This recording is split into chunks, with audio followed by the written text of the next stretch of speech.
Hello friends, welcome back to Monster Hunter World Iceborne.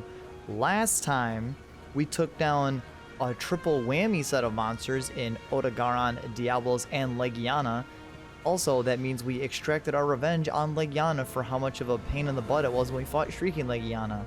This time, we have finally switched to the Charge Blade, which means it's probably not going to go very well considering the Charge Blade is one of my weaker weapons in our rotation.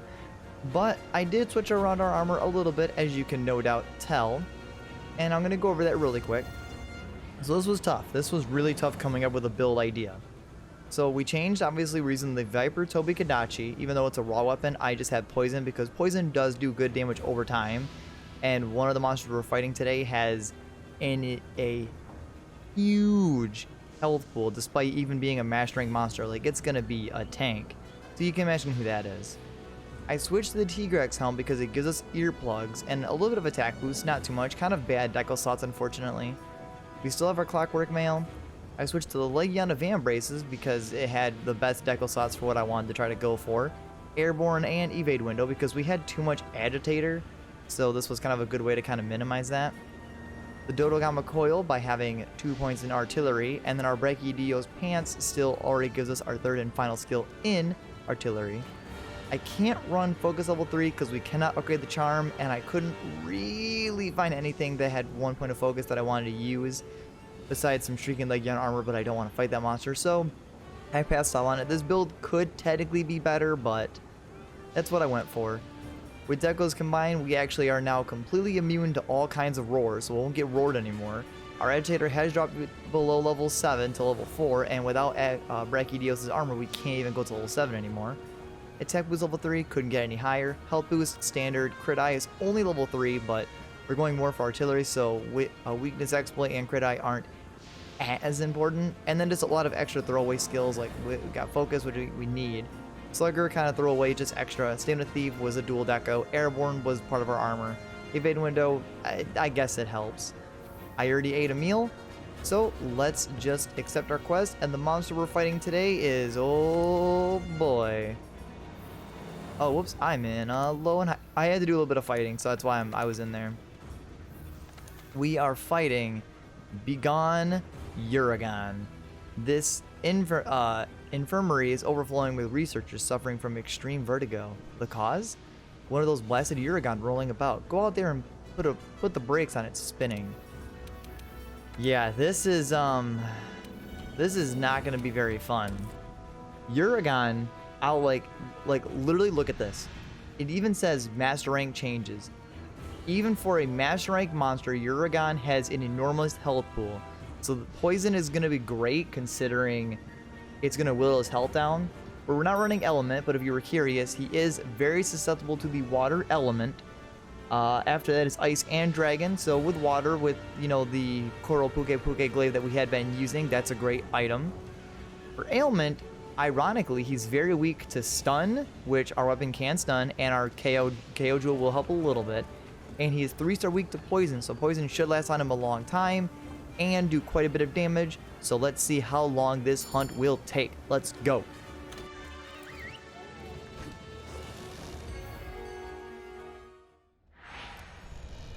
Alright, it doesn't matter if it brought us to Uragan. I ate a meal before we started, so we're already all set. Now, I want to just point out that I am not very good at using the Charge Blade, as I've said every time.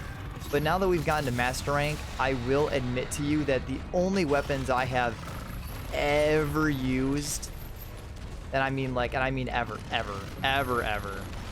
I have only ever used my longsword, the hammer a little bit, and the insect glaive in Master Rank. I have never used the dual blades, and I have never used the Charge Blade.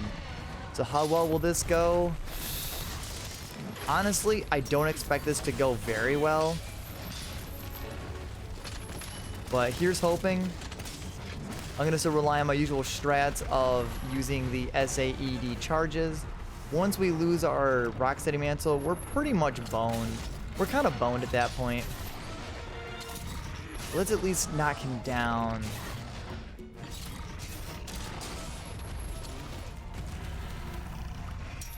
I have so much mad respect for people that like master the charge blade, because as I mentioned, I'm so bad at using it that I just have insane respect for those that can do like guard points and like main this weapon, because I can't.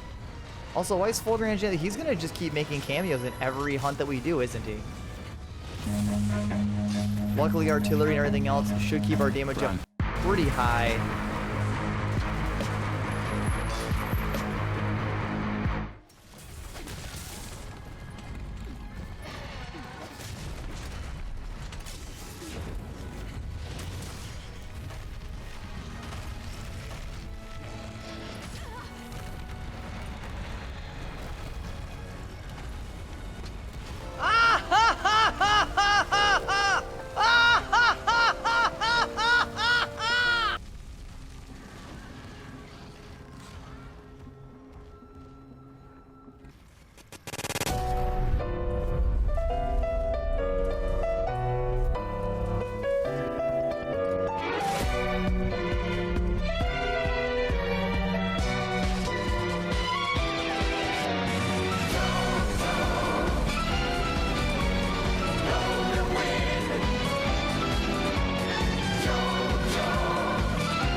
Oh my god. Wow, you know, we thought Shrieking Legiana was an annoying monster. We didn't know anything. We knew nothing. Uragan was either Uragan himself is way more annoying, or I suck that bad with the charge blade. Because dude, you'll see clips of it, because I pretty much did that whole hunt silent because I was focusing on it. That first attempt that I was talking on, we failed that one. Like, Uragan killed me 3 times. Like, I failed that hunt.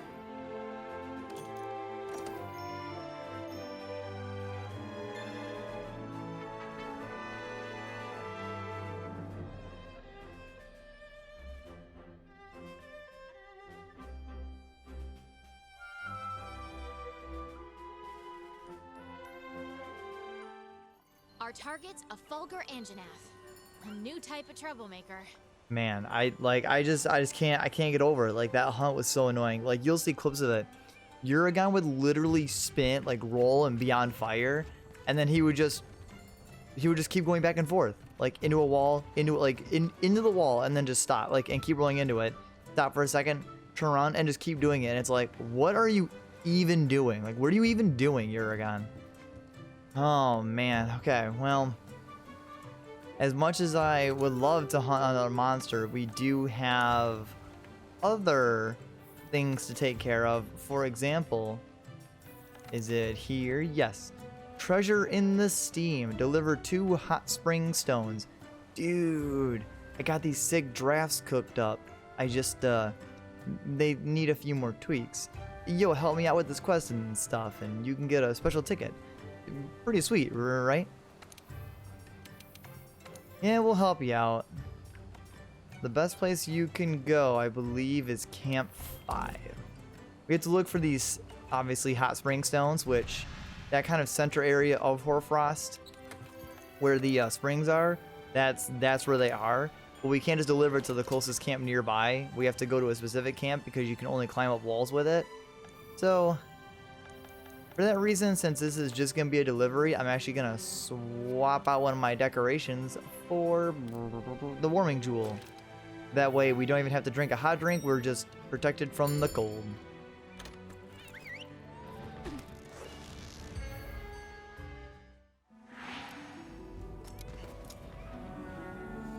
Alright.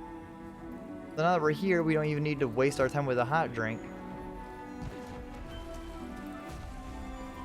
We need to now head to where the springs are.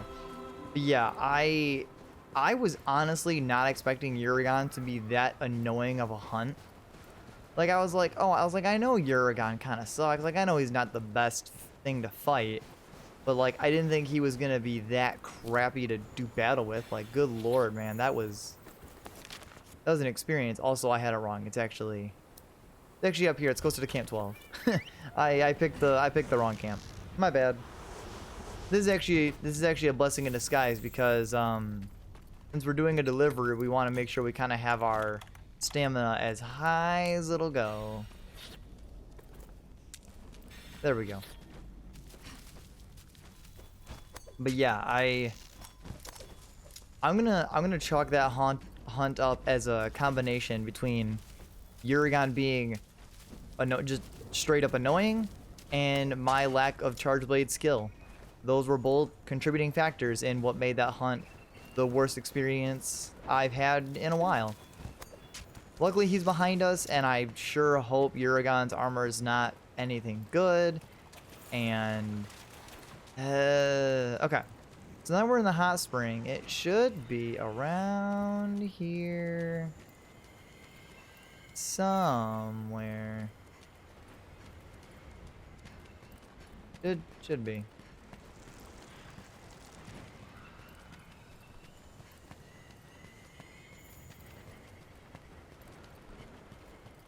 Ah, hot spring stone, way over here, just outside it. So this will also keep us warm, but the worst part of this now is that camp we originally started at, Camp 5, that's where we have to go back to, because the camp we just went warped to get here the fastest, you can't go there because you can only climb up vines while holding something, and there are no vines to climb up.